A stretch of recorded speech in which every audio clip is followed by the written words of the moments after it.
यार चीजें शुरू कर लेते हैं कल की मंडे नाइट रॉ की व्यूअरशिप से। ये एक WrestleMania kick off fall out show भी होने वाला था। तो आपको क्या लगता है क्या हुआ होगा यहाँ पर? ऑफ कोर्स हर बार की तरह इस बार भी डब्ल्यूडब्ल्यूई की व्यूअरशिप में भारी गिरावट आ गई। ज्यादा तो नहीं लेकिन देखो आ गई। एंड मंडे नाइट रॉ को इस हफ्ते मिले हैं 1.747 मिलियन की व्यूअरशिप। और सच बताओ ना यार, अब ये नंबर पता नहीं क्यों मुझे मंडे नाइट रॉ के लिए ठीक ही लग रहे हैं। वरना जब डब्ल्यूडब्ल्यूई की व्यूअरशिप गिरती है स्पेशली रॉ के तहत तो कुछ भारी ही गिरावट आ जाती है। ऐसा लगता है कि रॉ बिल्कुल मुंह के बल ही नीचे गिर गई। कुछ ऐसा हाल हो जाता है उनका कि वो उठ ही नहीं पाते। 1.7 मिलियन इतना भी बुरा नहीं है। एंड नाउ आप देख रहे हैं रेसलमेनिक्स एंड सब्सक्राइब करना तो बनता है। वेल इंजरी की बात अगर हम करते ही रहते हैं तो आए दिन कोई ना कोई न्यूज हमारे सामने आ ही जाती है। कभी सेथ रॉलिंस इंजर्ड हो जाते हैं तो कभी सीएम पंक का नाम इस चीज में आ जाता है। लेकिन अब इस लिस्ट में एक नाम और जुड़ चुका है, वो है शॉजी ब्लैकहार्ट का। एक्चुअली डब्ल्यूडब्ल्यूई हाल ही में 2 एनएक्सटी शोज को एक साथ ही टेप करने लग गई थी, मतलब इस हफ्ते का और अगले हफ्ते का, जिसके चलते शॉजी को एक मैच लड़ना था अगेंस्ट लायरा वेलकारिया। लेकिन एक स्पॉट के दौरान जहाँ शॉजी कूद रही होती हैं, तो उनके पैर में इतनी जोर से चोट लग जाती है कि वो खड़ी ही नहीं हो पाती। मैच को तुरंत बीच में रुकवाना पड़ गया एंड कुछ रेफरीज आकर उन्हें फिर वहाँ से ले गए। उन्हें एग्जामिन किया गया और अब माना जा रहा है कि उनको एक नी इंजरी हो चुकी है, जो कि डब्ल्यूडब्ल्यूई में काफी डेंजरस मानी जाती है। बस उम्मीद करते हैं कि कुछ सीरियस ना हो जाए हमारी शॉर्जी के साथ।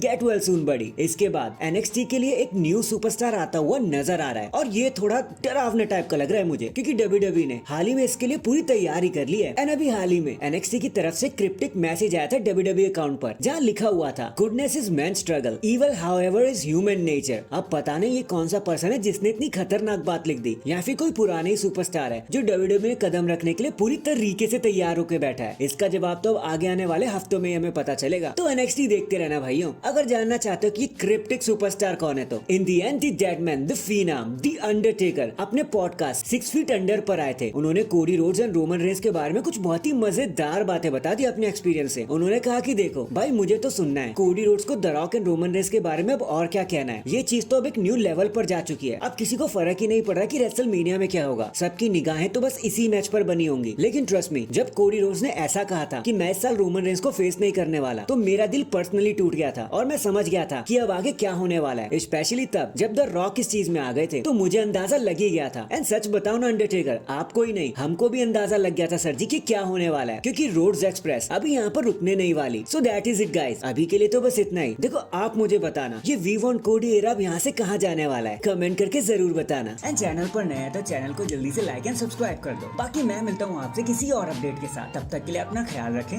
और खुश रहें।